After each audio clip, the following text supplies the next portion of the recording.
Selamat siang, perkenalkan nama saya Cica Stompul dengan NIM 8604075559 dari Prodi PGSD. Di sini saya akan mempresentasikan tugas 2, yaitu filsafat ilmu. Yang pertama yaitu bagaimana filsafat ilmu mengawasi dan mempertanyakan eksistensi keilmiahan serta nilai-nilai dalam ilmu pendidikan. Filsafat ilmu berperan sebagai landasan kritis dalam ilmu pendidikan dengan cara mengkaji 3 aspek utama, yaitu 1. Ontologi, mempertanyakan apa hakikat pendidikan itu, objek yang dipelajari, serta realitas dalam dunia pendidikan. 2. Epistemologi, mengkaji bagaimana pengetahuan pendidikan diperoleh, metode yang digunakan, serta kebenaran ilmiahnya. Yang ketiga, aksiologi, menilai manfaat dan nilai-nilai yang terkandung dalam pendidikan, serta etika, moral, dan tujuan pendidikan itu sendiri. Dengan demikian, filsafat ilmu memastikan bahwa ilmu pendidikan tidak hanya benar secara ilmiah, tetapi juga bermakna dan bernilai. Yang kedua, bagaimana pendidikan yang bermakna dan bernilai turut memperkuat perkembangan filsafat ilmu.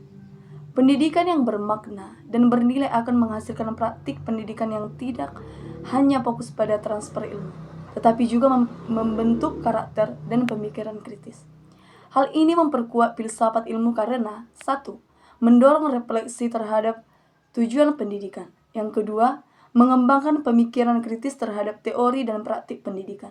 Yang ketiga, menjadikan pendidikan sebagai sarana pembentukan manusia yang utuh, intelektual, dan moral, sehingga pendidikan menjadi ruang aktualisasi dari konsep-konsep filsafat ilmu. Yang ketiga, mengapa filsafat ilmu disebut sebagai pisau analisis, ontologi, epistemologi, aksiologi dalam membedah persoalan pendidikan? Filsafat ilmu disebut sebagai pisau analisis karena digunakan untuk mengkaji masalah pendidikan secara mendalam melalui 3 pendekatan.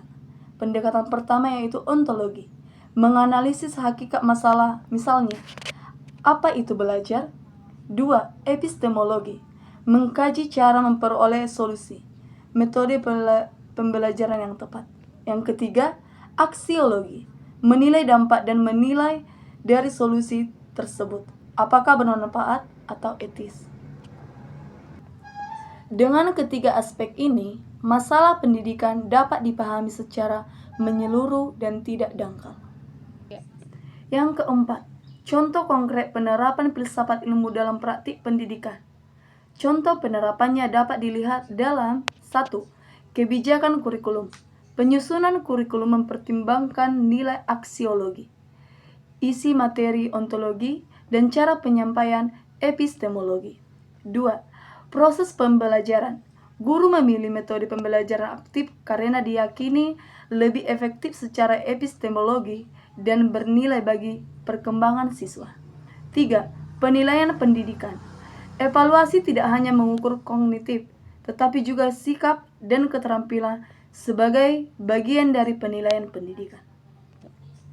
Kesimpulannya, filsafat ilmu memiliki peran penting dalam pendidikan sebagai dasar berpikir kritis, alat analisis, serta penentu arah dan nilai pendidikan agar lebih bermanfaat, ilmiah, dan bermanfaat bagi kehidupan.